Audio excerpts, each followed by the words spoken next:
Hi, so we're going to demonstrate how to examine the spine. Remember our script-wise approach? So it's wiper plus low films. I've described that in the other video. So the first thing you want to do is to ask the patient to walk. As the patient is walking, you're noting any abnormalities in three angles. So after that, you want to go through look, feel, move, and special test. So with that said, during walking, you're looking in three angles. Now you want to look at the back as well with the patient stationary for any abnormality. And what you can look for are already described in other videos. Whether there's kyphosis, whether there's lordosis, whether there are scars, whether there are changes in the back. Now you move to feel. You want to feel along the spine, starting from the cervical region to the thoracic region, then to the lumbar region. The other parts of the spine are not generally palpable. Once you've done that, you want to palpate the parasternal muscles on both ends. So that's feeling. While you're feeling, you're checking for abnormalities, tenderness, and things like that. The next is movement. So during movement, you want to carry out, remember, it's active before passive. But in the spine, generally, the patient does all the movements. Passive movements are usually not generally assessed. So the movements are generally assessed in three parts of the spine: the cervical, the thoracic, and the lumbar. But the cervical and thoracic are the most mobile parts of the spine. So oftentimes people will test them first. So you want to test the cervical region. So you want to ask the patient to look up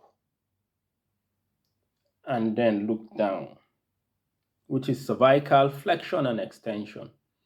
You want to ask them to look over their left shoulder and over their right shoulder, which demonstrates cervical rotation.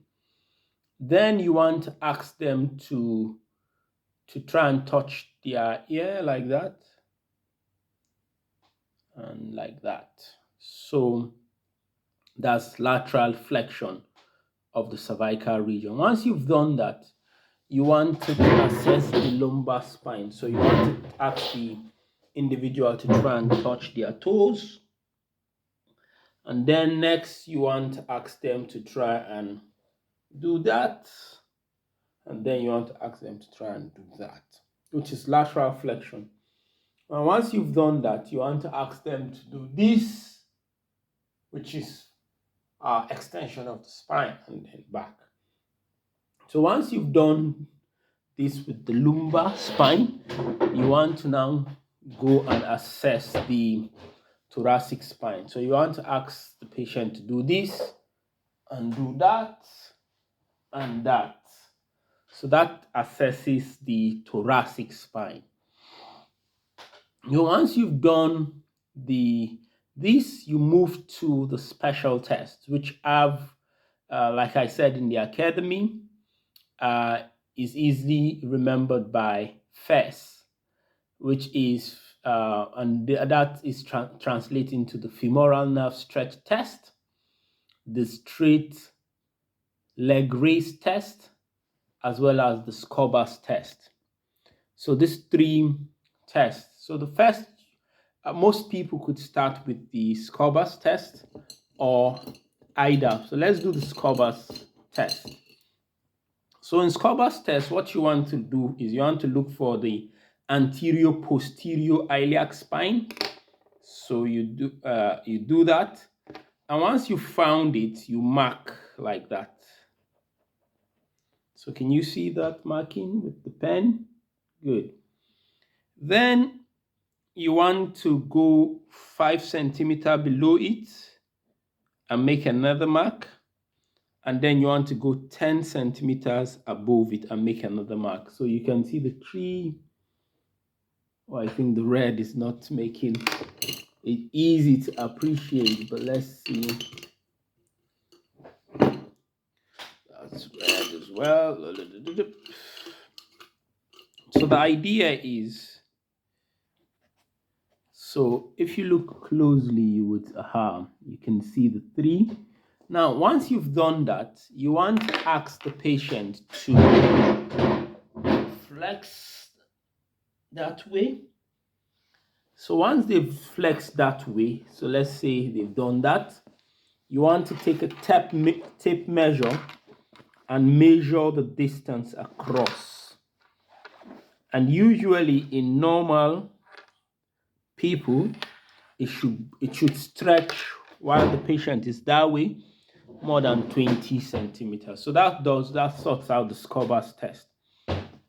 The next is the straight leg raise test.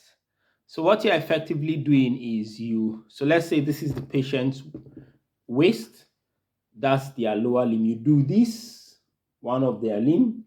When you get, and this is their ankle, you flex that way. So that's a straight leg raise test and see whether they are in pain. You do that on the opposite side. You raise and then you flex the ankle. So once you've done that, the next is the femoral stretch test. You lie the patient on their belly.